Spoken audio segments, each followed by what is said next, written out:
Good evening বন্ধুরা, তোমাদের সবাইকে আমার চ্যানেলে ওয়েলকাম। আজকে আমি নিয়ে এসেছি একটা পনিরের রেসিপি। পালং পনির বানাবো আজকে। তো সবার প্রথমে আমি পনিরটা ভেজে নিয়েছি, দেখতেই পাচ্ছ। তো এখন পালংটা আমি সিদ্ধ করে নিয়েছি। পালংটা ঠান্ডা হয়ে গেলে পালংটা মিক্সারে মিক্স করে নেব। পালংটা মিক্স করে নিলাম। এখন আমি গরম মশলা ও লঙ্কা ফোড়ন দিয়ে দিয়েছি। ফোড়নটা প্রায় হয়ে এসছে। এখন আমি পেঁয়াজ কুচি দিয়ে দেব। পেঁয়াজ কুচিটা দিয়ে দিলাম। পেঁয়াজটা একটু হালকা করে ভালো করে ভেজে আমি যে মশলাটা পেস্ট করে রেখেছিলাম সেটা দিয়ে দেব। মশলাটাতে আমি দিয়েছি টমেটো, পেঁয়াজ, একটু অল্প 2-3 কোয়া রসুন, লঙ্কা, এটাই মিক্স করে নিয়েছি। তো ওই পেস্টটা দিয়ে দিলাম, এটা ভালো হয়ে যাবে। তো এখন আমি দিয়ে দিলাম জিরে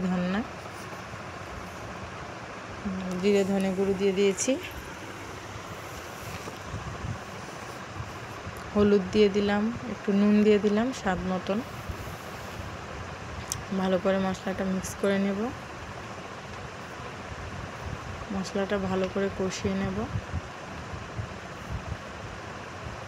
বন্ধুরা, তোমাদের যদি আমার ভিডিওগুলি ভালো লেগে থাকে অবশ্যই লাইক কমেন্ট দিয়ে দিবে।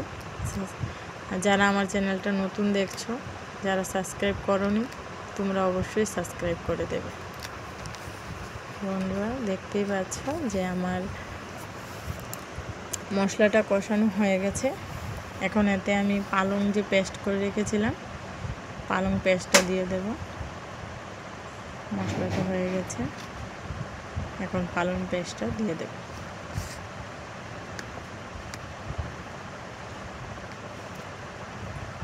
পালং পেস্টটা দিয়ে দিলাম। এখন ভালো করে নেড়ে চেড়ে তা আমি মিক্সড করে নেব মশলাটার সাথে। এভাবে পালং পনিরটা তো আমার ভীষণ ভালো লাগে বন্ধুরা।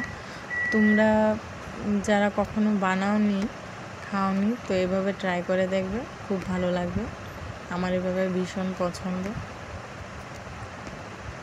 ভালো করে নেড়ে চেড়ে আমরা এটাকে আর একটু কষিয়ে নেব।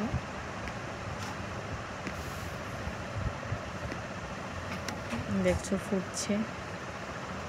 জলটা যখন একটু শুকিয়ে যাবে, শুকনো ভাব আসবে, তখন আমি যে পনিরগুলি ভেজে রেখেছিলাম সেই পনিরগুলো দিয়ে দেব। এখন পনিরগুলি দিয়ে দিচ্ছি, ভালো করে মিক্সড করে নিচ্ছি। দেখতেই পাচ্ছ এখনও অনেকটা জল ভাব রয়ে গেছে। সেটা যখন আরও একটু নেড়ে চেড়ে যখন আর একটু শুকিয়ে যাবে, এই দেখো আর একটু শুকিয়ে গেল, আমার পালং পনিরটা হয়ে গেছে। তোমরা সবাই এইভাবে ট্রাই করে এইভাবে পালং পনিরটা বানিয়ে খেয়ে দেখবে, অবশ্যই ভালো লাগবে, খুব টেস্টি লাগবে।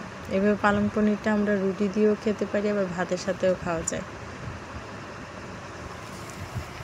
তোমরাও সবাই ট্রাই করবে, খেয়ে দেখবে, ভালো লাগলে অবশ্যই কমেন্ট করে জানাবে। আমার ভিডিওটা কীরকম লাগলো সেটাও কমেন্ট করে জানাবে। আমার সাথে এতক্ষণ সময় কাটানোর জন্য, এতটা সময় আমাকে দেওয়ার জন্য, আমার ভিডিওটা দেখার জন্য অসংখ্য ধন্যবাদ বন্ধুরা। Thank you so much. সবাই ভালো থাকবে।